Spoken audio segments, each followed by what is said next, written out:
Iran वाहिद वो मुल्क है जिसने कह दिया है कुद्स को जब तक तुम खाली नहीं करोगे हम तुम्हारे दुश्मन हैं। फलस्तीनियों का जब तक उनके हाथ माने हम तुम्हारे दुश्मन हैं। यही भाई क्यों उसके पीछे पड़े हुए हैं? यानी ईरान से दुश्मनी क्यों है?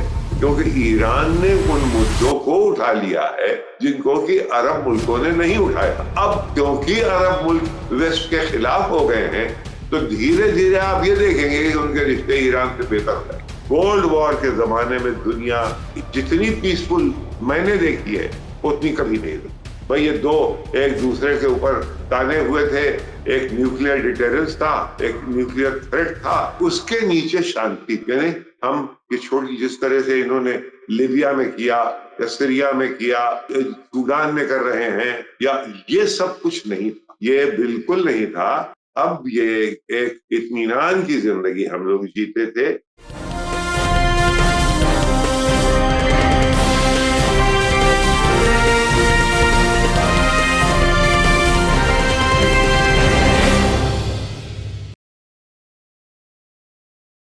हेलो, नमस्कार, आदाब, सत श्री अकाल और अस्सलाम वालेकुम। मैं हूं मोहम्मद अहमद काज़मी, लेकर आया हूं आपका पसंदीदा कार्यक्रम आपके रूबरू। आज संडे है और आज एक बार फिर हम सईद नकवी साहब की खिदमत में हैं। उनसे स्काइप के जरिए हमारी हर हफ्ते बात होती है और हर संडे को हम आपके सामने उनसे बातचीत करते हैं, मुलाकात कराते हैं, ताकि जो पूरे हफ्ते में कुछ बड़े वाकयात होते हैं उस पर उनकी राय सामने आ जाए। इस हफ्ते में कई खबरें बहुत ही अहम हैं। एक तो ये कि सऊदी अरब के एक प्रिंस, वो सरकारी ओहदा तो उनके पास नहीं है लेकिन शाही खानदान से हैं। उन्होंने वेस्ट को, जिसमें अमेरिका, इंग्लैंड, ये मुल्क आते हैं, इनको एक तरह से धमकी दी है कि अगर आपने बादशाहत के खिलाफ कुछ भी किया तो हम जिहाद करेंगे और शहादत के लिए तैयार हैं। ये बहुत बड़ी बात है क्योंकि सऊदी अरब में कोई प्राइवेट आदमी भी अपनी मर्जी से इतनी बात नहीं कह सकता, बगैर मर्जी के नहीं हो सकता, ऐसा महसूस किया जाता है।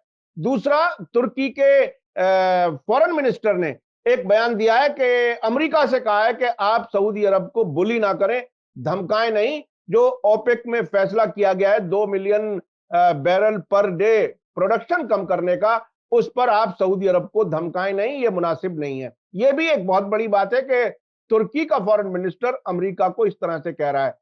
इसके साथ साथ ब्रिटेन में प्राइम मिनिस्टर बहुत कम वक्त में लिज ट्रुस वो चली गई हैं और एक उनका स्टेटमेंट बाकी और सब चीजों से अलग हट करके, जो इस वक्त कोई याद नहीं दिला रहा, उन्होंने ये कहा था कि मैं बहुत बड़ी हार्ड लाइन, जिसे कहा जाता है कट्टर जायोनीवादी हूं। उनका एक बयान इस बीच में ये भी आया था। तो ये इस सब पर बात करेंगे। सईद नकवी साहब, वेलकम है आपका, मीडिया स्टार वर्ल्ड को आपने वक्त दिया। आप बताइए कि किस तरह से देख रहे हैं सऊदी अरब के इस प्रिंस के बयान को, क्योंकि ये इस खित्ते की सियासत में एक बहुत बड़ा बयान नजर आ रहा है। आपको क्या लगता है इसमें? देखिए, मोहम्मद बिन शालान प्रिंसेस में से प्रिंसेस अमंग मेनी प्रिंसेस हैं। इनका ओहदा थोड़ा सा और आम प्रिंसेस से ऊपर है, लेकिन इसके बावजूद ये आपने जैसी बात कही कि वो इतना कुछ अमेरिका को कह सकते हैं जो कि एक जमाने में बहुत ही सेंसिटिव सब्जेक्ट समझा जाता था सऊदी अरेबिया में। इसके दो मानी हैं। एक तो ये कि इनके इस कहने को सरकार और वहां की जो मोनर्की है वो सराह रही है, उसी के इशारे पर तकरीबन ये है। और दूसरी बात यह है कि अब अमेरिका को ये भी, यानी एक न शुद्ध दो शुद्ध, अभी तक तो मोहम्मद बिन सलमान घुड़की दिखा रहे थे, अब जनाब छोटे प्रिंस भी कह रहे हैं कि देखो खबरदार, वरना फिर जिहाद के लिए तैयार हो जाओ। ये बहुत ही अजीब और गरीब धमकी है। यानी ये जाके उनके जो तंजीमें हैं वहाँ वहाबियत वाली, ये उनसे जिनसे कि रिश्ता हुआ करता था उसामा बिन लादेन का, ये उस तरफ इशारा है कि देखिए हम वो रास्ता भी इख्तियार कर सकते हैं। ये है। तो ये बहुत अहम है। और इस वक्त बहुत से लोग बल्कि अब तो इतना होने लगा है कि अच्छा नहीं लगता, कि क्योंकि आदत नहीं कान को, कि तुर्की के फॉरेन मिनिस्टर ने कह दिया कि भाई देखिए खबरदार, यानी फॉरेन मिनिस्टर प्रेसिडेंट को एडवाइस दे तुर्की का, ये बिल्कुल नया जमाना है। यानी ये कि अब वो, अब भैया की नहीं चलती। जैसे एक जमाने में कहते थे हमारे गांव में कि अब भैया की नहीं चलती, तो मेरे ख्याल में वो जमाना तो कहीं नहीं आ रहा है। ये तो कयामत खेज बात है। फिर उसके अलावा ये कि आपको काजमी साहब इस वक्त ईरान से नजर उठाना मेरे ख्याल में खतरे से खाली नहीं है। हो सकता है आप वहां किसी चीज को मिस कर दें। क्यों? एक तो ये कि जो हिजाब के ऊपर जो वहां प्रोटेस्ट उठे हैं, इसमें दो चीजें हैं कि इसमें वो खुद वहां की सरकार ने इस बात को का एतराफ किया है कि किस हद तक वो लोग हैं जो इंस्टिगेट करते हैं, यानी जिनका ताल्लुक और बाहर के बैरूनी लोगों से भी हो सकता है, और कितने वो हैं जो कि एक किसी ने इंस्टिगेट किया तो हम मैं अकेला ही चला था जानिबे मंजिल मगर लोग साथ आते गए और कारवां बनता गया। कहीं ऐसा भी होता है।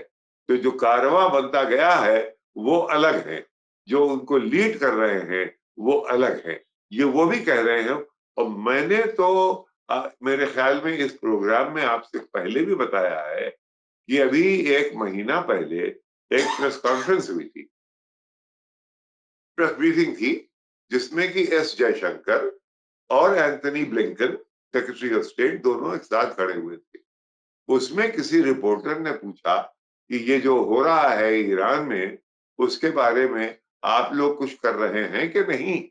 उसने बाकायदा अलग हटके ये स्टेटमेंट दिया कि हम उनको हर तरह की मदद पहुंचाएंगे, बल्कि हम उनको वो टेक्नोलॉजी भी देंगे जो कि इंटरनेट सरकारें जो बंद कर देती हैं उसको इनइफेक्टिव हम कर दें। यानी ये लोग आपस में बात करते रहें। और वहां की सरकार को अभी भी हैरत है कि इंटरनेट पे उन्होंने बंदिश है, उसके बावजूद एक जगह से दूसरी जगह मैसेजेस जा रहे हैं, मुल्क के बाहर खबरें भेजी जा रही हैं। ये सब इसमें कोई चोरी छुपे की बात नहीं है, यानी खुल के वही किया जा रहा है जो कि सीरिया में 2011 के बाद ओबामा एडमिनिस्ट्रेशन ने करवाया था। उसको वो कहते थे ये इंफॉर्मेशन इंफॉर्मेशन फॉर रेवोल्यूशन, कुछ इस तरह की बात थी। तो वो एक कलर रेवोल्यूशन किस्म की चीज।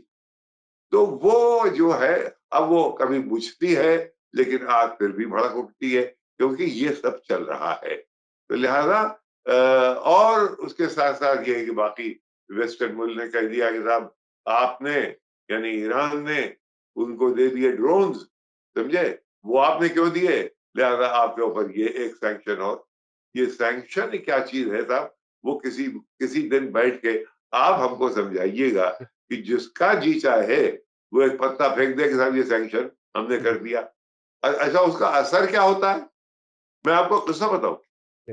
एक जमाने में साउथ अफ्रीका पराया स्टेट था, यानी अपार्थाइड स्टेट थी, और दुनिया में सिर्फ बरतानिया वगैरह उससे ताल्लुकात रखते थे, और कोल्ड वॉर थी, लिहाजा उसकी स्ट्रेटेजिक वैल्यू भी थी, उनके पास न्यूक्लियर हथियार भी। उस वक्त से ये चल रहा है कि साहब ये जो है इनको इनके पास न्यूक्लियर हथियार हैं, और लेकिन उनका एतराफ नहीं होता था, उनका एतराफ नहीं होता था। और जब ये आ गए आपके नेल्सन मंडेला, तो उनकी जो अग्रीमेंट्स हैं, यानी बाकायदा उनके दांत निकाल लिए गए हैं, यानी न्यूक्लियर हथियार बिल्कुल न्यूट्रलाइज कर। South Africa was a nuclear nation, लेकिन काले के हाथ में ये शक्ति नहीं आना चाहिए, लिहाजा उन्होंने उसको खत्म कर दिया था। तो ये इस किस्म की बातें है। मैं इसमें इसमें एक चीज समझना चाह रहा हूं कि हम्म, अभी पिछले दिनों एक मुलाकात हुई थी रजब तैयब अर्दगान और व्लादिमीर पुतिन की, और उसमें एक मामला ये तय हुआ था कि तुर्की को गैस का हब बनाया जाएगा और यहां से यूरोप को गैस जाएगी। इसके बाद जो ये तुर्की के फॉरेन मिनिस्टर का बयान आया है, हम्म। क्या अब अमेरिका से दूरी का रास्ता इख्तियार कर रहे हैं अर्दगान, रूस के ज्यादा नजदीक देखिए, जा इस रहे हैं? तरह के ताल्लुकात जो है उसमें नशेब फराज ऊपर नीचे होता रहता है, और ये इतनी जल्दी नहीं बदल जाते। यानी उन्होंने एक इंटेंट अपना जाहिर कर दिया। क्या है इंटेंट? इंटेंट ये है कि हब बनेगा। कैसे मालूम? इसलिए कि एर्दोगान साहब ने इस बात का एतराफ किया कि हमने पुतिन की कॉन्वर्सेशन के बाद ये तय किया है कि हम उनके इस प्रपोजल को स्टडी करें। हम जाहिर है कि कोई इतना बड़ा प्रपोजल गैस पाइपलाइन का बड़ा कॉम्प्लिकेटेड होता है, उसके लिए जरूरी है कि उसको स्टडी करें। अब स्टडी करने का मतलब यह हुआ कि एक आपने इन प्रिंसिपल इसको एक्सेप्ट कर लिया।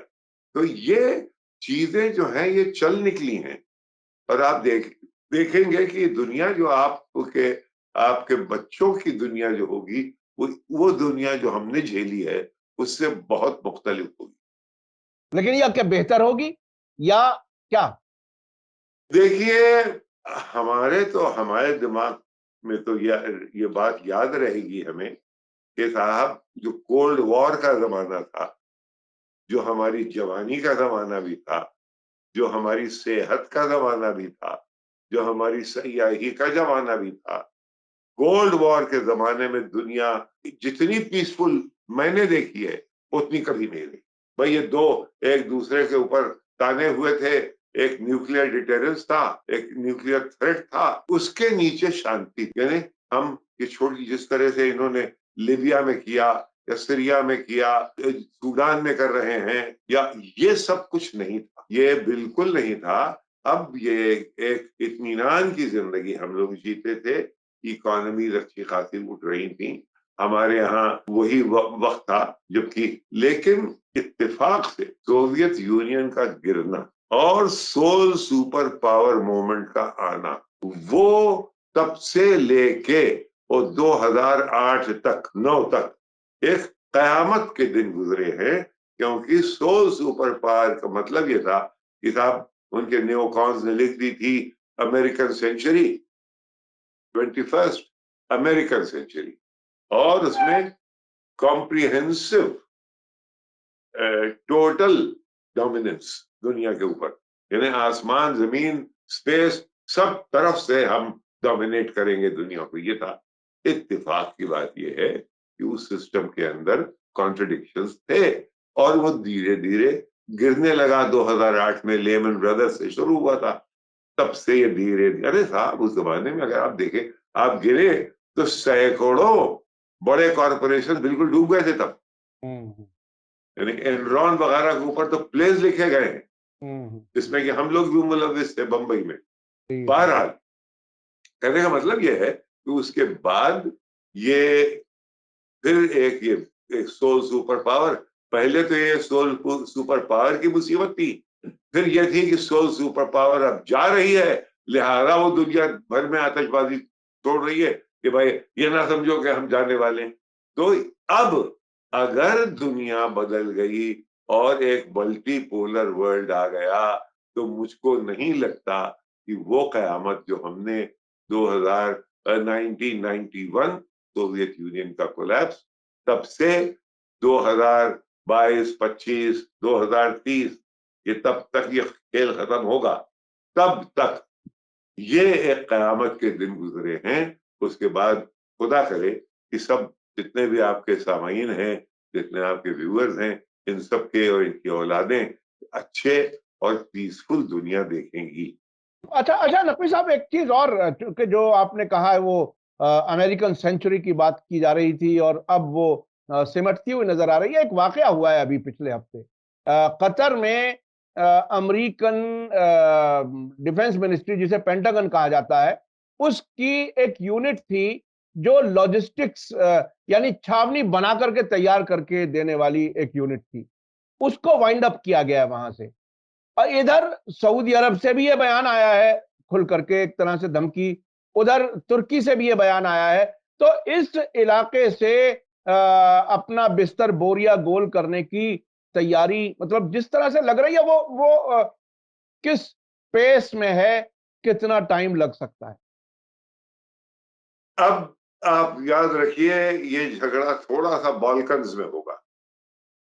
वहां पे रशियन इंटरेस्ट और अमेरिकन टर्किश इंटरेस्ट, ये सब कॉन्फ्लुएंस है वहां पे।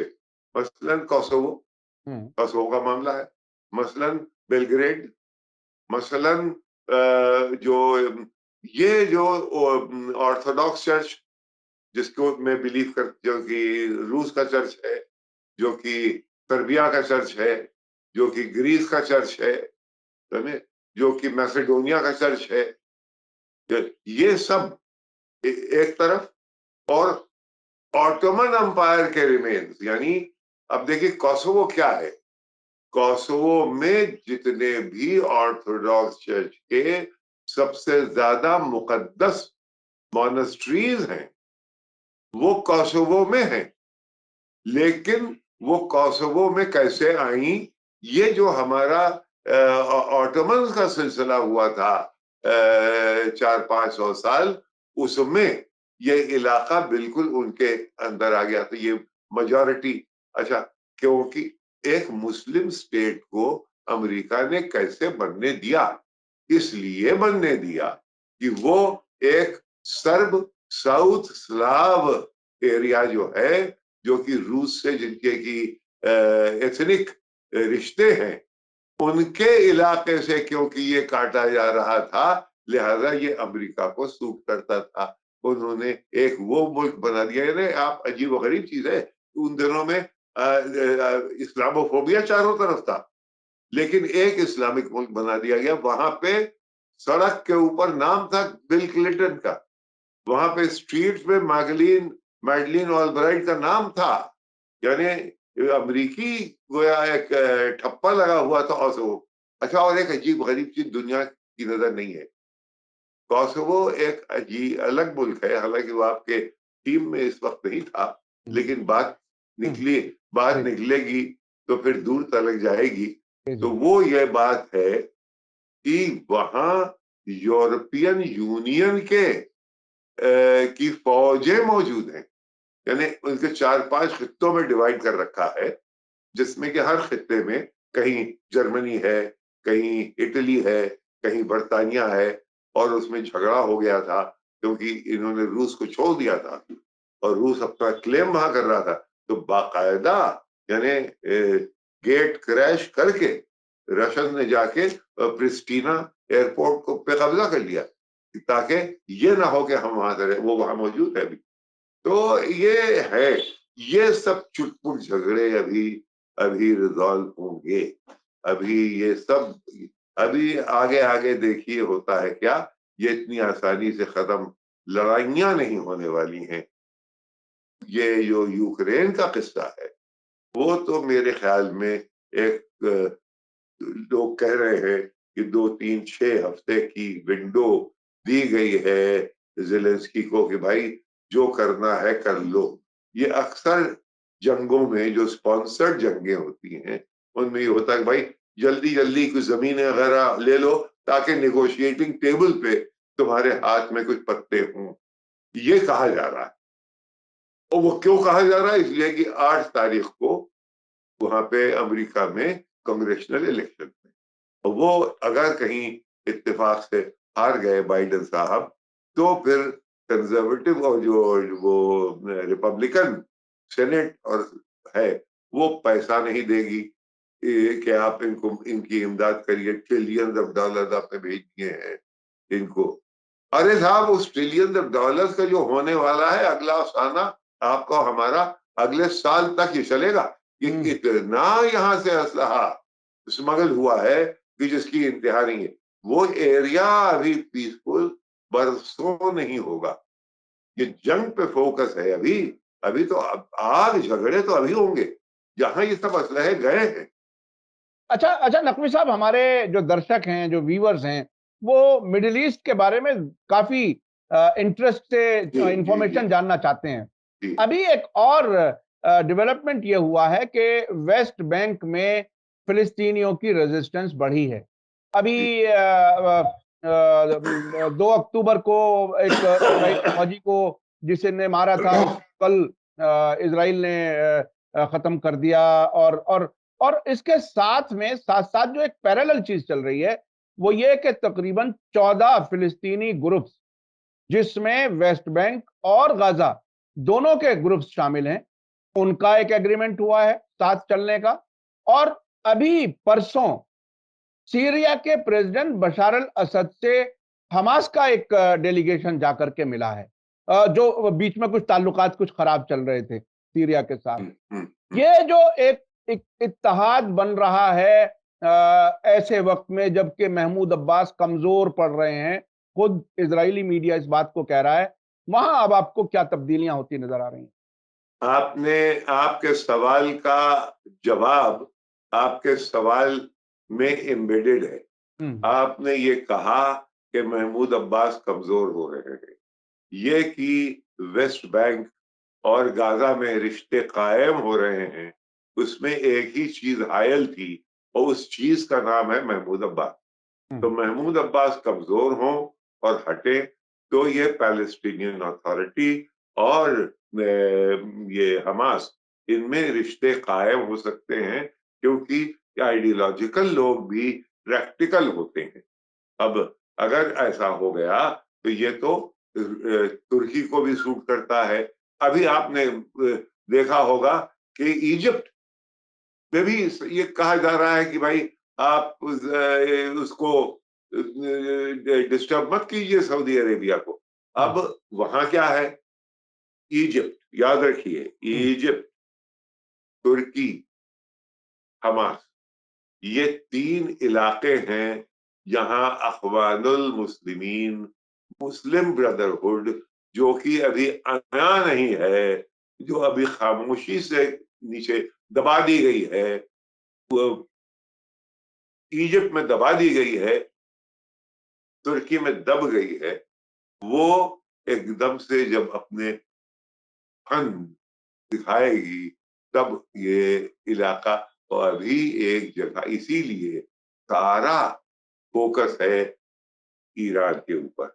ईरान वाहिद वो मुल्क है जिसने कह दिया है खुद को, जब तक तुम खाली नहीं करोगे हम तुम्हारे दुश्मन हैं। फलस्तीनियों का जब तक उनके हक माने हम तुम्हारे दुश्मन हैं। यही भाई, क्यों उसके पीछे पड़े हुए हैं? यानी ईरान से दुश्मनी क्यों है? क्योंकि ईरान ने उन मुद्दों को उठा लिया है जिनको कि अरब मुल्कों ने नहीं उठाया। अब क्योंकि अरब मुल्क वेस्ट के खिलाफ हो गए हैं, तो धीरे धीरे आप ये देखेंगे कि उनके रिश्ते ईरान से बेहतर हो जाएंगे। ये है, हम्म। मुझे तो ये दिखाई दे रहा है। जी जी जी। आगे ये बहुत ही अहम, एक तरह से टर्निंग पॉइंट जैसे हालात में हम लोग हैं।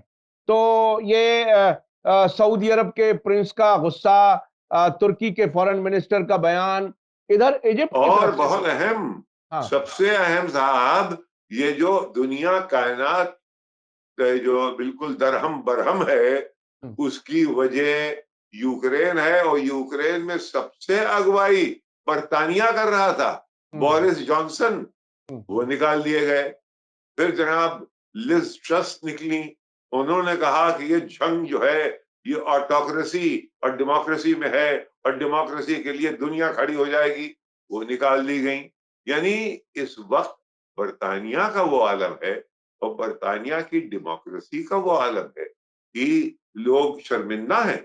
वहां खुद बातें हो रही कि साहब पार्लियामेंट में कोई एक ऐसा आदमी नहीं है जो कि प्राइम मिनिस्टर दिखाई दे।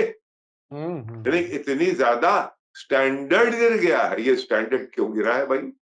अब वहां चर्चिल क्यों नहीं हो सकता? हम्म। अब वहां नकवी साहब, एक एक एक और रिपोर्ट आई है अभी 2 दिन पहले, ब्रिटेन में, यूके में, लोग इन्फ्लेशन और महंगाई की वजह से एक वक्त का खाना स्किप करने लगे हैं। इस हालत अरे में फंसे। साहब यहाँ पे मेरे एक दोस्त यूरोप ही, ये सिर्फ बर्तानिया नहीं, हमारे दोस्त वो पढ़ाते हैं सोरबॉन में, पेरिस में। वो गाड़ी में बैठ के अपने बेटे को स्कूल से लेने के लिए गए। रास्ते में उन्होंने कहा कि भाई हम पेट्रोल भर लेते हैं।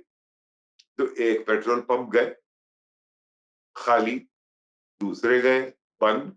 तीसरे में गए, बंद।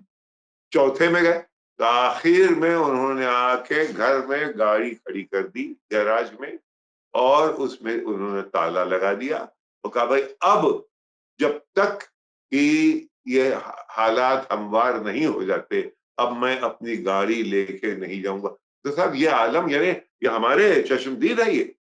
अरे भाई हम जा रहे थे बर्तानिया, ये सवाल हुआ कि वहां जिस होटल में आप ठहरते हैं वहां पे बिजली होगी, हालांकि होती, लेकिन फिर भी ये सवाल उठा कि वहां ऐसा तो नहीं है कि आप ठुठुर जाएं, क्योंकि अभी अभी आप कोविड से बच के निकले हैं और वगैरह वगैरह।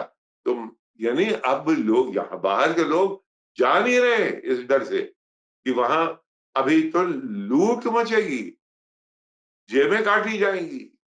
अब ये हालत होने वाली है, और सब एक वजह से कि आपने जंग छिड़वाई यूक्रेन में।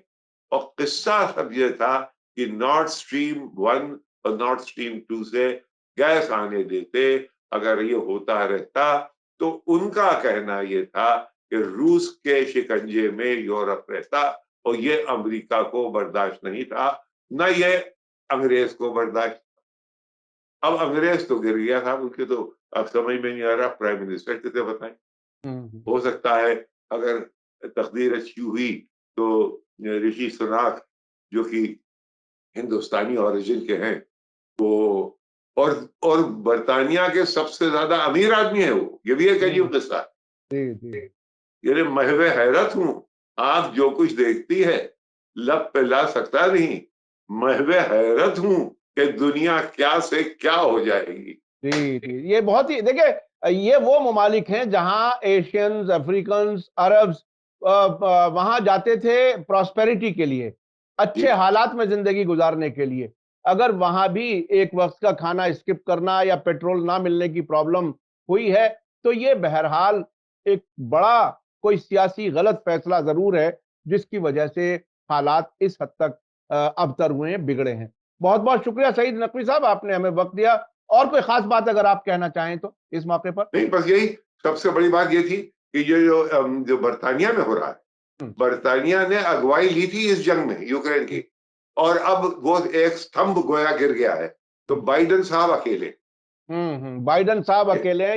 ये देखिए, जो जंग शुरू करता है और जो दूसरे घरों में आग लगाना चाहता है, उसका आखिर तकरीबन ऐसा ही होता है। और एक और एंगल से यूक्रेन जंग को देखा जा सकता है कि ये ही ममालिक, नेटो और यूरोपियन ममालिक, जब दूसरे मुल्कों में जाकर के तबाही की, इराक में, अफगानिस्तान में, वो महसूस भी नहीं करते लोगों को तकलीफ क्या होती है जंग में। अब खुद यूरोप में उसी इलाके में उस जंग के असरात नजर आ रहे हैं जो वो दूसरे मुल्कों में करते रहे हैं। लेकिन बहरहाल किसी को इस बात पे ना खुश होना चाहिए। असल सियासी लोगों की गलतियां होती हैं, सियासी लोगों की गलतियां होती हैं, जिसकी वजह से आम लोग परेशानियों से गुजरते हैं। बहुत बहुत शुक्रिया सईद नकवी साहब, आपने हमें वक्त दिया। इसी के साथ मुझे दीजिए इजाजत। धन्यवाद, शुक्रिया, जय भारत। बहुत बहुत शुक्रिया।